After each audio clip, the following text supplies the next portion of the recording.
All right, we're going to talk Paul and empire today. The Paul and empire discussion in scholarship, broadly speaking, has to do with the study of how Paul's theology, rhetoric, and praxis engage with the Roman imperial context of his day.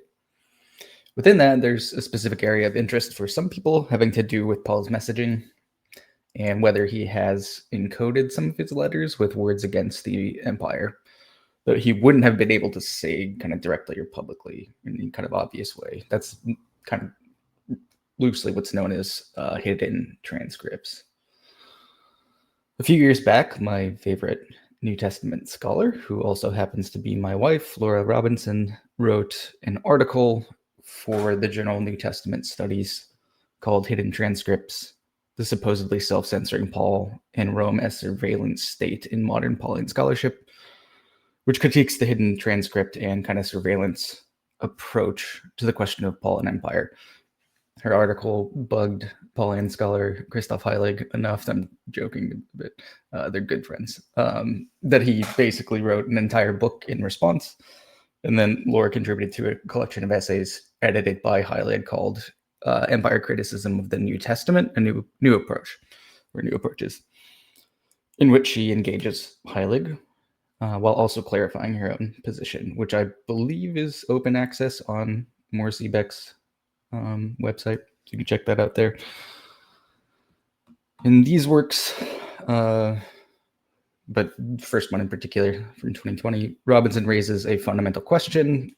When we read Paul's letters as though he is secretly encoding anti-imperial messages because of a vast Roman surveillance apparatus, are we doing justice to the actual ancient context, or simply importing modern frameworks of hidden transcripts and state monitoring or surveillance? That's kind of the key question. We'll walk through her approach, show kind of which scholars she engages and challenges, and then reflect on why it matters. Okay. First, Robinson situates her discussion in the context of the so-called counter-imperial readings of Paul, or anti-imperial readings of Paul.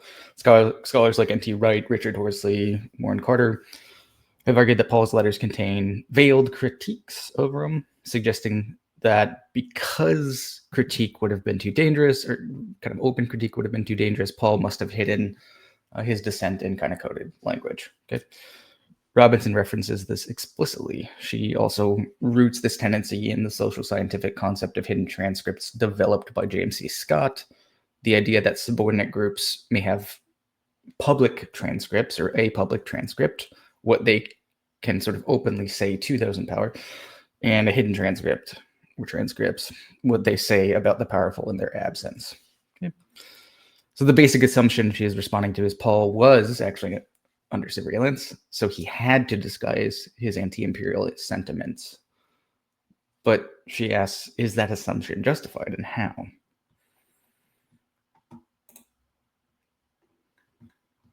Okay. So she challenges the hidden transcript paradigm by raising several key questions, and in doing so, explicitly engages with various scholars. Let's break that down. So the first kind of key question is, how plausible is it that Rome had a surveillance apparatus that would be able to punish Paul for it by intercepting his epistles, given their content in Rome? Robinson questions whether provincial Roman governments had the capacity or inclination even to police private correspondences of missionaries like Paul. She draws on specialists of Roman policing and law, Ballman and Rudick, to show that the evidence for empire-wide letter monitoring or epistle monitoring kind of surveillance stuff is really thin. In doing so, she challenges readings that assume Paul was regularly at risk of treason because of the content of his letters. For instance, she notes that Paul's letters do not match the kind of subversive, basically pamphleteering or known cases of Roman censorship that some like Rudick studies. Is Paul's writing under the kind of oppression that the hidden transcript model demands? Is this actually the reality of what's going on? The hidden transcript model, when applied to written communication, assumes a dominated community, constant surveillance, covert resistance. There were, of course, controlled aspects of speech in the ancient world, or failure of speech, that Christians would have been subject to. For example, gathering in associations in meetings that had not been sanctioned by the state, or failure to engage in civic rituals involving sacrificing to the gods. The key is that these are distinct from questions about surveillance pertaining to letters of Paul.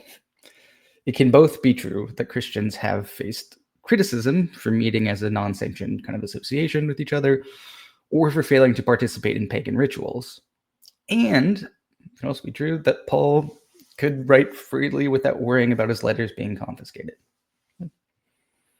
So in this light, Robinson engages with scholars like Wright and Carter, who see Paul in those kind of hidden transcript terms, and asks, do the historical and sociological indicators support the scenario of surveillance in encoded texts for Paul's own missionary context? She argues that many counter-imperial readings do not sufficiently establish the conditions, surveillance, censorship, risk of exposure, but go straight to decoding hidden transcripts. Okay? For example, she points to the work of John Barclay, for example, who provides some caution really here about overreading anti-imperial subtext. Is the hidden transcript model itself anachronistic when applied to Paul in early Christianity? So she engages critically with the sociological import of Scott's model of hidden transcripts, arguing that applying modern ideas of surveillance and coded communication misrepresents the actualities of the ancient world.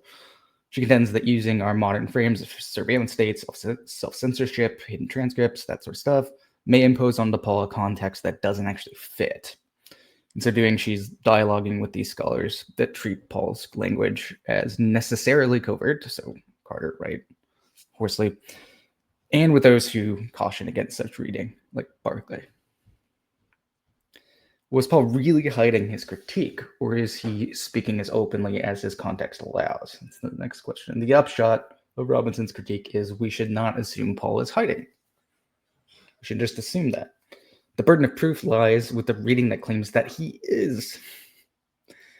She suggests that many scholars treat hidden transcripts as the default kind of position, rather than a hypothesis basically requiring actual historical demonstration. So her methodological proposal is basically, before looking for hidden transcripts, we've got to ask, what's the risk here? What was the real capacity of Rome to monitor this correspondence, or this kind of correspondence in this kind of way that some scholars simply take for granted? What is the actual evidence for suppressing speech or written speech in this particular way? Okay. Some implications of this. Why does this matter? What does she propose first as a kind of alternative way forward on this stuff, and why it matters? Okay, Robinson's basically calling for greater methodological caution here. She urges scholars of Paul and Empire to first establish the conditions that would make hidden transcript plausible in the first place, so surveillance censorship risk, rather than assume them as a given. Okay, she opens up the possibility that Paul may have spoken more openly than many assume. Not that he never critiqued power or the powerful, but that we should allow for the possibility that his context permitted more open theological and sociopolitical critique, rather than covert resistance always. Okay? She encourages the field to avoid forcing modern paradigms like surveillance state and coded dissent onto the ancient world, and instead let the ancient evidence speak for itself as much as possible, which is hard, but that's part of doing history.